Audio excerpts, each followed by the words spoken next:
Assalamualaikum warahmatullahi wabarakatuh. Kembali lagi di channel Marsha Subiakto. Pada kesempatan kali ini kita akan kembali membahas informasi menarik. Kali ini tentunya kembali terkait dengan P3K atau pegawai pemerintah dengan perjanjian kerja.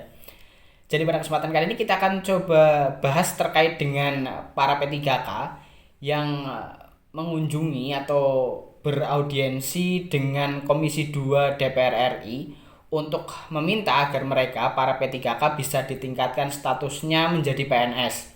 Mereka, para P3K ini meminta agar tidak terjadi kesenjangan antara P3K dan PNS. Untuk itu mereka meminta agar P3K bisa ditingkatkan statusnya menjadi PNS. Karena saat ini menurut mereka kondisinya masih jauh berbeda ya antara P3K dan PNS. Padahal mereka keduanya itu sama-sama ASN. Dan kali ini kita akan coba lihat beritanya. Untuk itu bagi yang penasaran, simak terus. Oke, bismillahirrahmanirrahim. Langsung saja kita mulai. Jadi inilah berita atau informasi berkaitan dengan usulan pengangkatan P3K menjadi PNS ya. Diberitakan oleh cpnn.com. Judulnya, usulan pengangkatan P3K menjadi PNS menguat, sudah masuk DPR RI, semoga gol. Kita coba bacakan ya. Usulan pengangkatan pegawai pemerintah dengan perjanjian kerja menjadi PNS makin menguat. Desakan ini disuarakan para P3K di sejumlah daerah yang merasakan ada perbedaan mencolok dengan PNS. Walaupun sama-sama aparatur sipil negara, di lapangan P3K itu dianggap lebih rendah dibandingkan PNS, kata Ketua DPD Persatuan P3K RI Lombok Tengah, Sahiruddin kepada cpnn.com Sabtu 8 Juli 2023. Setelah menjadi P3K, lanjutnya baru terasa dampak negatifnya. Ada perbedaan besar antara hak-hak yang diterima PNS dan P3K.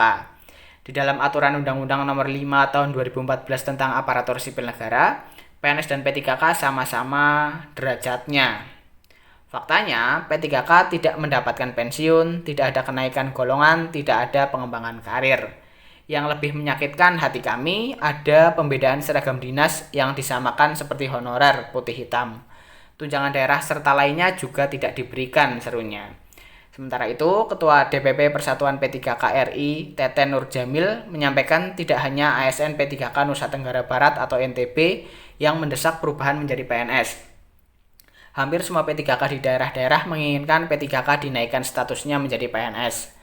Atas desakan dari P3K di daerah-daerah, lanjut Teten, mereka mendatangi Komisi 2 DPR RI menyampaikan aspirasi P3K.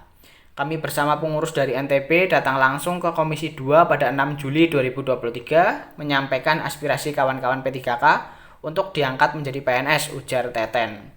Dalam pertemuan tersebut, Teten mengatakan telah diserahkan dokumen poin-poin usulan kepada anggota DPR RI berupa usulan revisi Undang-Undang ASN khususnya tentang kesejahteraan P3K. Mulai dari tunjangan hari tua, kenaikan golongan, pengembangan karir dari P3K diangkat PNS. Kami mendesak agar RUU ASN memberikan jaminan kesejahteraan bagi P3K dan peningkatan status menjadi PNS, tegasnya. Menurut Teten, peningkatan status menjadi PNS ini adalah usulan wajar sebab honorer yang menjadi P3K masa kerjanya dijadikan 0 tahun sehingga merugikan mereka. Bandingkan dengan pengangkatan honorer menjadi PNS pada 2018. Masa kerja honorer dihitung sehingga golongan kepangkatannya tidak dimulai dari 0 tahun. Honorer sudah menerima dengan legowo menjadi P3K. Tapi mbok ya jangan mencolok gitu dong perlakuannya. Kami ASN juga kok mengerjakan tugas seperti PNS. Masa hak-haknya disunat, pungkasnya.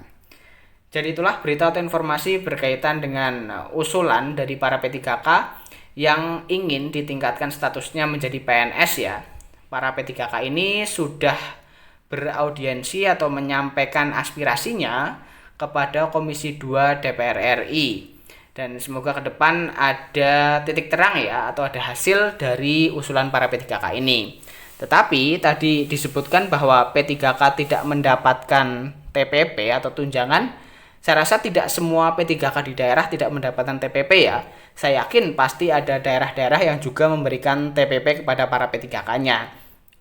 Dan terkait dengan hak-hak yang diterima oleh P3K juga sudah sangat jelas disebutkan pada atau dalam PP 49 ya, PP nomor 49 tahun 2018. Teman-teman bisa lihat itu. Dan jika ingin dirubah tentunya juga harus merubah aturan-aturan yang ada ya.